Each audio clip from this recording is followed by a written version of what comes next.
अस्सलामुअलैकुम। मैं मोबी एक और एक वीडियो के साथ आया हूँ। आज की वीडियो जो है वो थोड़ी सी कंक्लूड करेंगे रिगार्डिंग नूरजहाँ की डेथ के साथ। ईद का पहला दिन था। अब यार इसके ना कुछ ओवरऑल रीजंस जो हैं, ओवरऑल वजूहात जो है वो सारी थोड़ी डिस्कस करनी थी, वो कुछ बोलनी थी। सबसे पहले तो भाई मैं अजीब सा हो रहा है कि जैसे जब हमें कोई हम क्रिकेट पे बात करते हैं, एक ले मैन जो मैंगो मैन होता है वो क्रिकेट पे बात करता है या पॉलिटिक्स पे बात करता है या मजहब में बात करता है, तो उसको कुछ पता नहीं होता, बस वो अपनी हाँक रहा होता है, अपने हिसाब से जो उसने तज्जिया होता है वो अपना बोल रहा होता है। उसको रियलिटी से ऑन ग्राउंड आकर खेलने से या ऑन ग्राउंड आके पॉलिटिक्स करने से उसको कोई पता नहीं होता। इसी तरह नूरजहाँ का जो केस हुआ, हर कोई अपनी कहानी सुना रहा है और उसके हवाले से बात कर रहा है। मेरा ये मानना था, मैं स्टार्ट से, अगर आपने वीडियोस देखी होंगी, मैं स्टार्ट से ये बात बोल रहा था कि यार वाइल्ड वेट्स को बुलाया जाए। इस हाथी की कंडीशन यहाँ तक पहुंच गई थी, सबको पता चल गया था। अब हम इसके आगे से कहानी कंटिन्यू करते हैं कि जैसे आप अगर हॉस्पिटल में जाएं, क्लिनिक में डॉक्टर अलग होता है जो क्लिनिक देख रहा होता है, और इमरजेंसी डॉक्टर अलग होता है। अगर आप क्लिनिक के डॉक्टर को बोले इमरजेंसी में आके संभाल लेना, तो उसके हाथ पांव फूल जाते हैं। सेम इसी तरह वाइल्ड एनिमल का वेट अलग होता है, जू का वेट अलग होता है, और पेट वेट अलग होता है, काम वेट अलग होता है। नो डाउट सबकी क्वालिफिकेशन सेम होती है, पर उसका जो एक्सपीरियंस होता है वो regarding such animal is different होता है according to their field. Same इसी तरह मैं स्टार्ट से बोल रहा था, जू एनिमल के लिए जू वेट ही चाहिए, वाइल्ड वेट को ही बुलाया जाए, वही काम करेगा। सेकंड ऑप्शन ये था, देखो ये एलिफेंट होता है, एलिफेंट कीपरिंग इज समथिंग एल्स। हम जू की स्टडी में बिग 5 में इसको शुमार करते हैं। तो जिन जूज के पास ये होता है, सबसे पहले उसकी जो केयर टेकिंग होती है, उसका जो महावत होता है वो करता है, जो उसका कीपर होता है वो उस चीज़ को ख्याल करता है। यहाँ पे क्या हुआ, यहाँ पे जो लोग आए नूरजहाँ की मदद के लिए, जो आए, जिन्होंने आवाज़ उठाई, उनका दिल से शुक्रिया, लेकिन उनकी आवाज़ उठाने का उसका सही सिमत पे रास्ता गया नहीं। अब उन्होंने क्या किया, जू को जो उसका जो इंक्लोजर था उसको आईसीयू कर दिया, लेकिन वहाँ पे हर कोई जाके खाना पीना कर रहा है, हर कोई जा रहा है वहाँ पे जाके मिल रहा है, उसको एक प्रोटोकॉल होता है वो वहाँ पे फॉलो नहीं किया गया। एनिमल्स में क्या होता है कि जब उसका कीपर को हम सबसे आगे रखते हैं, क्योंकि वही उसको बताता है। एलिफेंट्स में वो अपने एक ग्रुप में रहते हैं, उसमें हायरार्की उनका कीपर होता है, जिसको आपने साइड में लगा दिया और आप उसको ट्रीट करने लग गए, आप उसको रब कर रहे हैं, आप उसको खाना खिला रहे हैं, वो सारी चीज़ें जो थी वो मैच नहीं कर रही थी इस हिसाब से। दूसरी बात कि आप वहाँ पे जो महावत था, हमारा जो महावत है, मैं इसके बारे में थोड़ी यूसुफ भाई की बात बता दूँ। भाई यूसुफ भाई जो है, इस बंदे को मैं खुद दुबई सफारी जब बन रहा था, दुबई जू जुमेरा से जब हम कन्वर्ट करके उसको दुबई सफारी बना रहे थे, तो मैं खासकर एक प्राइवेट प्लेन में यहाँ आया था, यूसुफ भाई के पास आया था। यूसुफ भाई को मैंने जॉब ऑफर की थी कि आप हमारे पास दुबई सफारी आ जाएँ, जबकि दुबई सफारी में उस वक्त अफ्रीकन एलिफेंट्स नहीं थे, हमने एशियन एलिफेंट लिए थे। हम एशियन एलिफेंट्स के लिए इनको बुला रहे थे कि इंडियन एलिफेंट्स के लिए हम उनको बुला रहे थे कि आप वहाँ पर आ जाएं और उनको ट्रीट कर लें। मैं खुद बजाते खुद आया था यूसुफ भाई के पास, उनको बैठा, उन्होंने मना कर दिया, कहने कि नहीं यार, मैंने ज़िंदगी गुजारी है, मैं इन हाथियों को छोड़ के नहीं जा सकता, मेरे बाद इनको कौन देखेगा। और जबकि अगर मैंने जो इनको ऑफर करी थी और जो मैं इनको बुलाने आया था कि आप देखते कि इसकी बंदे की लाइफ स्टाइल क्या होती, पर इस बंदे ने आने को मना कर दिया। मुझे बाहर पता चला इस बंदे की वैल्यू, क्योंकि जो इंडियन एलिफेंट होता है वो ईजी ट्रेन होता है, कोई भी उसको ट्रेन कर सकता है, पर अफ्रीकन एलिफेंट्स को इस तरह ट्रेन करना ये बहुत एजाज़ की बात है। इनको तो मुल्क के हाईएस्ट तमगों में से एक तमगा देना चाहिए इस बंदे को। ये पूरा इंस्टीट्यूट है, इसकी मिसाल बाहर हमने पढ़ी है, बाहर हमें प्रैक्टिकल जब करने होते थे तो लोगों ने हमें मिसाल दी कि कराची के अंदर, पाकिस्तान के अंदर एक महावत है जो अफ्रीकन एलिफेंट्स को बिल्कुल बकरियों की तरह ट्रीट करता है without any bull hook. Bull hook एक हथियार होता है, वो हम अपने पास यूज़ करते हैं एलिफेंट्स को थोड़ा सा अपने और एलिफेंट्स के बीच में एक दीवार बनाने के लिए कभी बार यूज़ किया जाता है। उसको हेल्दी यूज़ के लिए भी कर सकते हैं और बुरे तरीके से भी यूज़ कर सकते हैं, हम उसको अच्छे तरीके से यूज़ करते हैं, लेकिन यूसुफ भाई वो भी यूज़ नहीं करते। वो उसके बगैर एलिफेंट्स के साथ उन्होंने उसको इतना ज़बरदस्त ट्रीट किया है, इतना सब ट्रेन किया है कि hats off to that guy. लेकिन मामला क्या हुआ कि उसके सामने जब पढ़े लिखे कुछ बड़े बाहर के बंदे आ गए, तो वो कॉम्प्लेक्स में आ गए और उन्होंने जो एलिफेंट कीपरिंग की जो उसकी तीमारदारी थी वो पीछे हट गए उससे, और दूसरे लोगों ने उसको आगे ले लिया। अब मैं आपको छोटा सा बिहेवियर बताता हूँ। अब आप ये देखें, जब एलिफेंट्स अभी थोड़ा खड़ा होने वाला था 3-4 दिन पहले, जब वो नूरजहाँ खड़ी होने वाली थी, तो ये लोग वहाँ खड़े होकर उसकी क्लैपिंग करने लगे। क्लैपिंग जो होता है वो ताली बजाना जानवर को डराता है, वो कभी भी उसको एप्रिसिएशन में नहीं लेता, टैपिंग लेती है एप्रिसिएशन में। ये जैसी हाथी खड़े होने लगा, लोगों ने तालियां बजाई, नूरजहाँ ने सूंड खींच के मारी एडमिनिस्ट्रेटर के ऊपर, वो डॉक्टर शैला बीच में आ गई तो बच गई। उसके बाद आप दूसरा बिहेवियर चेक करें कि वो उसकी आंख साफ कर रहा है, वो सूंड से वो पानी पीना चाह रही है, इन लोगों को पता ही नहीं था कि वो पानी मांग रही है, वो आंख साफ करने में लगे में। This is the way. यही मैं बता रहा हूँ कि जैसे आपने एक लिफ्ट ऑपरेटिंग में एक सिविल इंजीनियर को डाल देंगे, तो वो हथौड़ी और छेनी लेके ही पहुंचेगा लिफ्ट को ठीक करने के लिए, उसको नहीं पता लिफ्ट का मैकेनिज्म कहाँ है, हत्ता वो भी इंजीनियर है। सेम इसी तरह जो वहाँ बंदे बैठे हुए थे जो ट्रीट कर रहे थे, ना उनका कभी जू का एक्सपीरियंस, ना उनका वाइल्ड एनिमल का एक्सपीरियंस, ना कभी उनका वास्ता दूर दूर से जानवरों के साथ, वो वहाँ पे टैकल कर रहे थे। जो वहाँ का पॉइनियर था, जो इंस्टीट्यूट बनता था, उसको साइड में लगा दिया इन्होंने। पर्सनल ग्रज या जो भी XYZ रीजन था, इन्होंने वाइल्ड वेट्स को कंसल्ट नहीं किया। अगर कंसल्ट किया था, वो नहीं आ रहे थे, तो उनको थ्रू कोर्ट बुलाना चाहिए था। मेरा तो मानना है कि भाई मैनेजमेंट की पहली गलती कि उसने इस नहज तक पहुंचा दिया, दूसरी इन अनएक्सपीरियंस्ड बंदों का, इनका ना लेना ना देना जानवरों से। मैं शुक्रगुजार हूं कि इन लोगों ने आवाज़ उठाई, पर उस आवाज़ उठाने का क्या फ़ायदा कि आप उसको सही सिमत में ही नहीं लेके गए। इनमें से, इन ऑर्गेनाइजेशन में से कोई एक भी ऐसी ऑर्गेनाइजेशन नहीं है जो मैनेजमेंट को सज़ा खिलवाए। वो फ़ौरन कहते हैं जू बंद कर दो, जू बंद हो जाएगा। जो मैनेजमेंट है उनके 3-3, 4-4, 5-5 साल रह गए रिटायरमेंट, वो तो अच्छा रिटायरमेंट का पैसा लेके, इस प्रोपेगेंडा का अलग पैसा लेके वो लोग तो आराम से बैठ जाएंगे। जू हमारा बंद हो जाएगा, इस फैसिलिटी से महरूम हो जाएंगे। ये कभी भी इन बंदों के खिलाफ आवाज़ नहीं उठाएंगे जिनकी करप्शन मुलविस होने की वजह से इस नूरजहां इस हालत में पहुंची थी। ये कभी आवाज़ नहीं उठाएंगे। क्यों? क्योंकि दे आर ब्राइब्ड, उनको पैसे मिले हुए। उनको पता था कि यार एक हाथी मारोगे हमारे लिए आसान हो जाएगा, 3 हाथी को बाहर बेचना, वो बेच देंगे। 1 करोड़ रुपए का तकरीबन एक हाथी हमें पड़ा था आज से 17-18 साल पहले। अब आप इनकी वैल्यू सोच लें। और मैं आपको लिटरली बता रहा हूँ, दीज अफ्रीकन एलिफेंट्स, ये जो 3 एलिफेंट्स बचे हैं, जिस हिसाब से ये ट्रेंड है, इनकी वैल्यू बहुत ज़्यादा है। मैं बताऊं बहुत ज़्यादा है इंटरनेशनल मार्केट में। और जिस हिसाब से ये ट्रेंड है, ये बिल्कुल बकरी हुए हुए, इनको एक बंदा कान पकड़ के हाथी को आगे पीछे कर दे। अफ्रीकन एलिफेंट्स को इस लिहाज तक ट्रेंड करना बहुत मुश्किल होता है, बहुत हार्ड होता है, बहुत मुश्किल होता है, क्योंकि वो अफ्रीकी जानवर होता है। और ये डोनेशन के मद में इनको बाहर बेच देंगे, इनको डोनेशन मिल जाएगा, हम महरूम हो जाएंगे इस चीज़ से। ये इनका लॉबी स्टार्ट से वर्क कर रही है। अब आते लोग कमेंट करते हैं यार एक्टर्स भी तो करते हैं। यार एक्टर्स का लेना देना नहीं है। उनको बोलते हैं भाई आप एक स्टेटमेंट दे दो, एक एक्टर स्टेटमेंट दे देता है, उसका क्या लेना देना कि जू बंद हो नहीं हो। इनको तो जब चाहिए दुबई जाएंगे, जब चाहिए इनको अमेरिका जाएंगे, जाके वहाँ के जू विजिट करके आ जाएंगे। जरदारी की बच्ची को जब चाहिए मुस्तफ़ा खर के फार्म हाउस में चली जाएगी। हर MP MNA के अपने फार्म हाउसेज हैं, उनको जब जानवर चाहिए वो जाके वहाँ देख कर आ जाएंगे, जंगली जानवर की हलीमें और बिरयानी खा कर आ जाएंगे। उनको तो कोई प्रॉब्लम नहीं है ना। प्रॉब्लम हमारे मैनेजमेंट खराब है, आपकी KMC की, सिंध गवर्नमेंट की। मैनेजमेंट को आप सजा देना जिसकी वजह से नूरजहां इस तक पहुंची है। आप जू क्यों बंद कर रहे हैं? आप मैनेजमेंट को पनिश करो, आप उनको लाओ। तो आपने डायरेक्टर को हटा दिया। डायरेक्टर 3-4 महीने पहले आया था। डायरेक्टर को की तो डिग्री है, डायरेक्टर का एक्सपीरियंस तो एनिमल के हिसाब से है ही नहीं ना। उसको तो ये जो मेन स्टाफ है आपका, हेड वेटर, जोलॉजिस्ट है, मैम है, ये लोग हैं, सुपरवाइजर, सर्वेयर है, ये लोग हैं मेन बंदे कल्प्रिट। आप इनसे पूछे ना इन्होंने ट्रीटमेंट क्यों डिले किया, इन्होंने क्यों नहीं लिखा ऊपर सेनेट को या ऊपर सिंध गवर्नमेंट को कि भाई यार इसकी ट्रीटमेंट के लिए पैसे दिए जाए। मेन कल्प्रिट ये बंदे हैं। जिस तरह कावान, आप कावान की एक वीडियो देखें, ये वाली।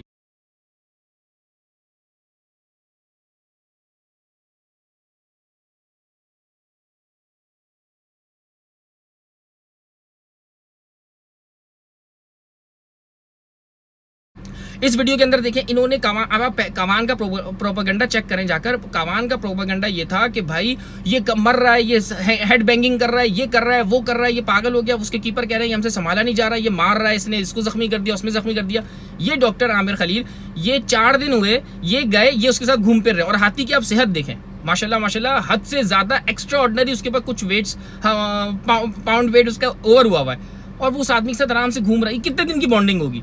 आप कहते हैं, मैं तो बोलता हूँ 2 दिन की बॉन्डिंग है, फिर भी आप कहते हैं 1 साल की बॉन्डिंग है। 1 साल में आपका हाथी इतना सही हो गया ना, तो आप भी यहाँ पे प्रोफेशनल आदमी को एक्वायर करते, उसको बुलाते, वो आपका एलिफेंट की बिहेवियर सेट कर देता। उसका ये रीजन थी कि आप उस हाथी को उठा के बेच दे। अब आप ये जगह देखें कितनी बड़ी है। इस वीडियो में आप देखें, ये आपको यूट्यूब में वीडियो मिल जाएगी। मजे से हाथी घूम रहा है, उसको पानी की भी जगह है, सब कुछ है। उन्होंने, हमने फजूल अपना एक एसेट उठा के हमने फ्री फंड में डोनेशन के मद में उसको बेच दिया। और जिन ऑर्गेनाइजेशन ने बेचा, आप उसका सिर्फ एहतिसाब कर लें, उनके बैंक अकाउंट्स में आप डॉलर्स चेक कर लें, तो आपको पता चलेगा कितना उनको डॉलर आया था। सेम उसी की कॉपी कैट कर रहे हैं ये कराची में ऑर्गेनाइजेशन। अब इन्होंने क्या किया, कुछ एक ऑर्गेनाइजेशन वाले थे, मैं इनका शुक्रिया अदा करता हूँ यार, लेकिन इनको सही सिमत में ये लेके नहीं गए ट्रीटमेंट को। पहली बात, नॉर्मली होता है कि हम एलिफेंट को, कोई भी एनिमल होता है, जब उसको ट्रीट करते हैं हम उसको ओपन स्पेस में नहीं छोड़ते। नूरजहां को ट्रीटमेंट के बाद बाहर खुला छोड़ दिया, बाहर खुला छोड़ा, चले ठीक है। उसके बाद उन्होंने पॉन्ड में से पानी बाहर नहीं निकाला, पॉन्ड के अंदर पानी छोड़ दिया, वो उसके अंदर गिर गई। हमने वहाँ पे एक डॉक्टर से बात करी कि यार ये पॉन्ड में क्यों गिरी, तो वो कह रही है हम हाइड्रोथेरेपी कर रहे थे। अब जरा उनसे मैंने पूछा भाई हाइड्रोथेरेपी की तस्वीर या पिक्चर, वो गुस्से से पाँव पटक के आगे चली गई। उन्होंने इसको डिफाइन नहीं किया, और अब तक हाइड्रोथेरेपी की सो कॉल्ड कोई पिक्चर आई भी नहीं, और ना कोई तरीकेकार बताया गया कि हाइड्रोथेरेपी क्या था। ये मुझे पता है, यूजिंग दीज वर्ड्स वोकैबुलरी आप यूज करें ताकि सामने वाला इंप्रेस हो जाए कि भाई आपने कोई एक वर्ड यूज़ किया और दूसरा वाला चुप हो जाए। लेकिन क्योंकि उनके सामने इत्तेफाक से मैं भी इसी फील्ड का था, तो मुझे पता चल गया था हाइड्रोथेरेपी कहाँ यूज़ होती है, कहाँ नहीं होती, इत्तेफाक से। अच्छा, दूसरी बात यार, जब एलिफेंट, अब यहाँ पे लोग शोर कर रहे हैं कि यार जो हाथी था उसको खाने को नहीं दिया गया। अब मैं आपको खाना बताता हूँ जो ज़ाया हो रहा है। पहले तो ये आप ये वीडियो देखें।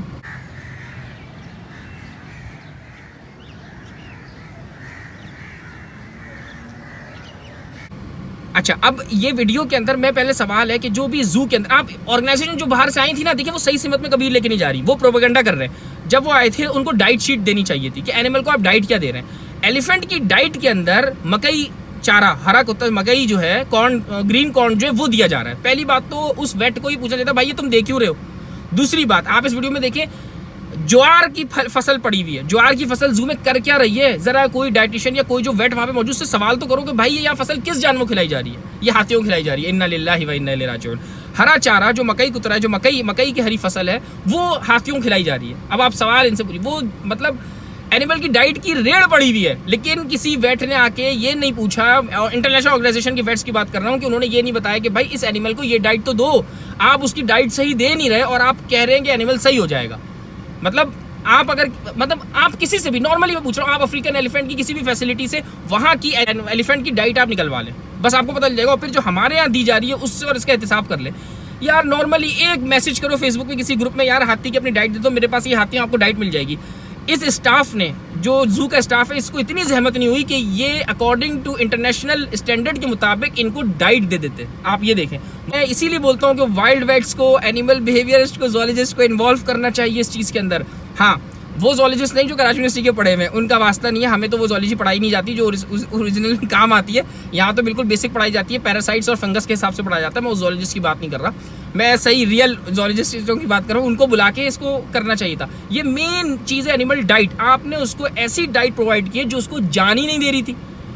इसका मतलब अलिफ बे नहीं था डाइट का। मैं तो चैलेंज कर सकता हूँ, ये डाइट शेयर कर लें, लोग शर्मिंदा हो जाएंगे। वो डाइट मतलब उसके क्या मतलब, वाइल्ड एनिमल के अप टू मार्क तक भी नहीं होगी वो डाइट जो ये प्रोवाइड कर रहे हैं। और जो ऑर्गेनाइजेशंस आई, मुझे हैरत है उनमें से किसी ने भी डाइट सजेस्ट नहीं करी। अगर उन्होंने करी है तो उस पर अमल क्यों नहीं किया, इसके ऊपर भी एक कमेटी बैठे। इनको सीधी सी बात है, इनको डिसमिस किया जाए। अगर आप इनको सजा नहीं दे सकते स्टाफ को, इसको सिंपल आप इनको जॉब से निकाल के इनको फारिग कर दें, ना इनको पेंशन दें ना इनको कुछ दें, क्योंकि इनको वहाँ से डॉलर ही इतना मिल जाएगा इंटरनेशनल ऑर्गेनाइजेशन की वजह से कि इनकी दाल रोटी आराम से, दाल रोटी क्या मुसल्लम चलेगा। युवास की टीम आई थी, वो ब्लड ड्रॉ करके गई। एक और एक डॉक्टर साहब आए थे बहरिया के, वो ब्लड ड्रॉ करके लेके गए। उन दोनों का रिजल्ट सेम आया था। उसको बुला के उसको स्टडी क्यों नहीं गई? अगर नई बीमारी निकलनी थी, ये एक हमारे लिए स्टडी का पॉइंट था। हम इस एलिफेंट से बहुत कुछ सीख सकते थे, लेकिन हमने कुछ भी ऐसा नहीं किया, सिर्फ अपनी अना की खातिर। वहाँ सारे मौजूद हो गए, पूरे एडमिनिस्ट्रेटर, गवर्नर सारे मौजूद थे उसके अंदर, जबकि ऐसा नहीं करना चाहिए था। आपने उसको ICU बना दिया। एलिफेंट्स का इस टाइम नहीं था कि वो नई बॉन्डिंग क्रिएट करती। नूरजहां स्टेट में नहीं थी, उसको पुरानी बॉन्डिंग के साथ ही उसको ट्रीट करना चाहिए था।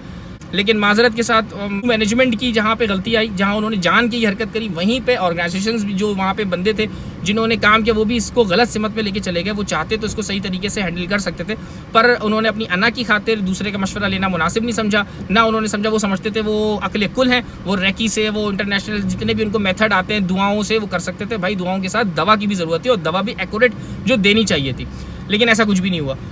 बस हम इन्ना लिल्लाह ही पढ़ सकते हैं। मेरा एक सवाल है कि भाई अगर भूख से हथनी मरी है तो बाकी हाथी क्यों जिंदा है? मेरा एक सवाल है, अगर पानी नहीं है वहाँ पे, खाना नहीं है, तो बाकी एनिमल्स कैसे जिंदा हैं? उनकी इतनी सारी बत्तखें हैं, इतने सारे एनिमल्स हैं, सारे जिंदा हैं, सिर्फ 1 या 2 या 4 क्यों बीमार हैं? पिछले 15-16 साल से कोई नया जानवर जू के अंदर नहीं आया। पिछले जो एनिमल्स हैं, आप उनका एज निकाल लें, आपको पता चल जाएगा। उसके बाद आप दुनिया के 5 जू, कोई से भी बेहतरीन जू फैसिलिटेशन सेंटर, सेंचुरीज निकाल के दे दें जहाँ पे एनिमल एरर की वजह से एनिमल ना मरा हो, ये मैं आपको प्रूफ कर दूंगा। अब एक कमेटी बनाई गई है, 15-16 लोगों की कमेटी बनाई गई है, वो जूस को चेक करेगी। मेरा सवाल है, उस कमेटी में जितने बंदे हैं उनमें से किसका जू का एक्सपीरियंस है? उसमें कितने लोगों ने जू में काम किया हुआ है? उन लोगों की डिग्री रिलेटेड टू जू कितनी है? उनका जू के मद में या वाइल्ड लाइफ के मद में या वाइल्ड एनिमल मद में क्या काम है, ये बता दीजिए।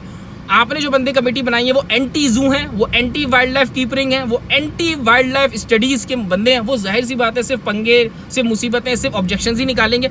अगर आप उनको रखते हैं तो कम से कम जो एनिमल शेल्टर्स हैं उसमें हमें इजाज़त दीजिए कि हम वहाँ जाके उनको वहाँ की भी इंस्पेक्शन करो, और वहाँ पे जो पीक पे एनिमल क्रूल्टी हो रही है वो भी आपके सामने लेकर आ जाएंगे। हिसाब बराबर हो जाएगा। जू बंद करना इज नॉट एन ऑप्शन। आप जू में जो स्टाफ है उसको पनिश करें, नया स्टाफ हायर करें। अब तक स्टाफ क्यों नहीं हायर हुआ? According to their specific designation क्यों नहीं हायर है वहाँ पर? उनको काम करने की रीज़न क्यों नहीं मिला जा रहा? फिर एनिमल डाइट जो शेयर हो रही है उसको पब्लिक किया जाए, जो एनिमल डाइट वो दे रहे हैं उसको पब्लिक किया जाए। उस डाइट को रिलेटेड टू इंटरनेशनल जूस से मिलाएं कि आपके पास क्या कम है क्या ज़्यादा है, उस चीज़ को रखें, but make it pure in organic. हमारे पास सारी चीज़ें ऑर्गेनिक मिलती हैं, तो हमें कमर्शियल डाइट्स की तरफ जाने की या जू फीड्स की तरफ जाने की ज़रूरत नहीं है। हमारे पास सब कुछ अवेलेबल है। मेरा सिर्फ वीडियो बनाने का, वेट देने का ये मकसद है। वैसे तो मैं गालियाँ ही खाऊंगा इस वीडियो में, लेकिन फिर भी सिर्फ मकसद ये है कि भाई आप जू बंद कर रहे हो, कभी इन ऑर्गेनाइजेशन ने, इन मैनेजमेंट को इस सज़ा के खिलाफ आवाज़ उठाई है? नहीं उठाएंगे। क्यों? क्योंकि वो सारी मैनेजमेंट इनके एलाय कार है इस एलिफेंट को इस नहज तक पहुंचाने के लिए, ताकि बाकी 3 एलिफेंट्स को ये बाहर बेच सकें और बाकी एनिमल्स को भी डिस्पर्स कर सकें। इसकी छोटी सी मिसाल देता हूँ। कामान हाथी गया, उसके बाद 2 हमारे लोकल बेयर, ब्राउन बेयर, इन्होंने देवसाई के जॉर्डन बेचे हैं। मलका रानिया के पर्सनल जू के अंदर मैंने काम किया हुआ है, ठीक है, वहाँ इन्होंने वो बेच दिए। जबकि देवसाई में 4 इंटरनेशनल ऑर्गेनाइजेशंस जो हैं वो बेयर्स के हवाले से काम कर रही हैं। आप ये उनके नेटिव हवाले कर देते ना, आप देवसाई में वापस भेज देते, वहाँ भी 4 ऑर्गेनाइजेशंस काम कर रही है, पर इन्होंने वहाँ नाम भेजा, इन्होंने जॉर्डन बेच दिया। आप ये बात सोचें, अगर ये इतने सिंसियर होते हैं एनिमल्स के लिए और उनको छोड़ने के लिए, तो उन दोनों बेयर्स को इंटरनेशनल ऑर्गेनाइजेशन जो देवसाई में काम कर रही है पाकिस्तान में, उनके हवाले कर देते। यार वीडियो बनाने का मकसद से अवेयर करने का था। लोग धड़ाधड़ पोस्ट शेयर कर रहे हैं, इसकी उसकी, क्यूबन लायंस की, सीरिया के जानवरों की तस्वीरें, जूस की तस्वीरें लगा के शेयर कर रहे हैं और कह रहे हैं जू बड़ी मिजरेबल कंडीशन में। आप जाओ, विजिट करो, आपको पता चलेगा जू का क्या हाल है। और जू का जो हाल है वो वहाँ के स्टाफ की वजह से। स्टाफ को पनिश करवाएं, स्टाफ को वहाँ से निकलवाएं, नया स्टाफ वहाँ पे हायर करवाएं, अच्छा जिसका बाहर एक्सपीरियंस हो, फिर आप जू देखें। नहीं तो जू को किसी अच्छे बंदे, लेकिन ये नहीं आपके किंगडम को उठा के या रिजॉर्ट को उठा के या एम्पायर को उठा के दे दें, ऐसे किसी बंदे को नहीं देगा, क्योंकि यहाँ पे भी पीक की क्रूल्टीज़ होती हैं, एनिमल क्रूल्टी होती है, ऐसे लोगों को नहीं। लेकिन जो जोलॉजिस्ट हो, जिसने बाहर काम किया, वो उन बंदों के हवाले दें। आपके सामने मिसाल है डेंजू, लेकिन उसकी मिसाल जो है 2020 के जनवरी की तक की है, उसके बाद की सूरत हाल की जिम्मेदारी नहीं है। उसको चेक कर लीजिए आप। 360 मुल्तान में जू बना, उसको कर ले। सिटी हाउसिंग के इतने सारे प्रोजेक्ट्स हैं, आप उधर जाके चेक कर लें तो आपको पता चलेगा बहुत अच्छे तरीके से एनिमल्स को रखा जाता है, बिल्कुल अकॉर्डिंग टू इंटरनेशनल स्टैंडर्ड के तहत। तो वीडियो बनाने का मकसद ये था कि जनरल पब्लिक है उसको अवेयर हो जाए, उसको पता चल जाए कि भाई रियलिटीज़ क्या है। और ये सारा जो हो रहा है वो थ्रू एक प्रोपेगेंडा के तहत हो रहा है, ताकि ब्राइब्ड है, वहाँ का सारा स्टाफ ब्राइब्ड है। जिस तरह कामान के टाइम पे इस्लामाबाद का जो एलिफेंट था, आप उसको ज़रा पढ़ें, उसकी आप वीडियोस देखें, हेल्दी एलिफेंट था, उसको किस तरह इन्होंने भेजा है। सेम इसी तरह यहाँ पे प्रोपेगेंडा चला रहे हैं, ताकि एनिमल्स को भी बार बेच दिया जाए और इन लोगों को डॉलर्स डोनेशन की मद में इन लोगों के पास आ जाए।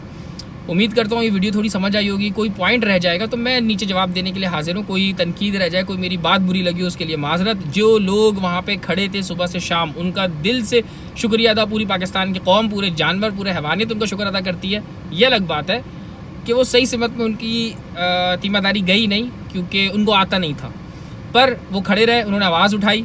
अब वो इस एजेंडे के अलाकार हैं, वो इस प्रोपेगेंडा के अलाकार बने हैं या नहीं बने, या एक्सीडेंटली हो गए, ये अलग बहस है। लेकिन उनका शुक्रिया अदा करते हैं कि वहाँ पे खड़े तो थे। और अफसोस इस बात का है कि उसके जल्दी नूर जहाँ की तबीयत ना ठीक होने पे इन लोगों का भी हाथ है, क्योंकि जो SOPs, जो प्रोटोकॉल्स फॉलो करनी चाहिए थी, वो बिल्कुल भी फॉलो नहीं हुई। और क्योंकि उनको पता ही नहीं था, SOPs का ही नहीं पता था, उन्हें पता ही नहीं था वाइल्ड एनिमल क्या होता है। खैर, जो भी उन्होंने एफर्ट्स करी, उनका थैंक्स, उनका बहुत शुक्रिया। और अगर कोई वीडियो में कोई बात बुरी लगी हो तो उसके लिए माजरत। कोई कमेंट हो, कोई बात रह गई हो, नीचे कमेंट कर दिएगा, जवाब मिल जाएगा। अस्सलाम वालेकुम।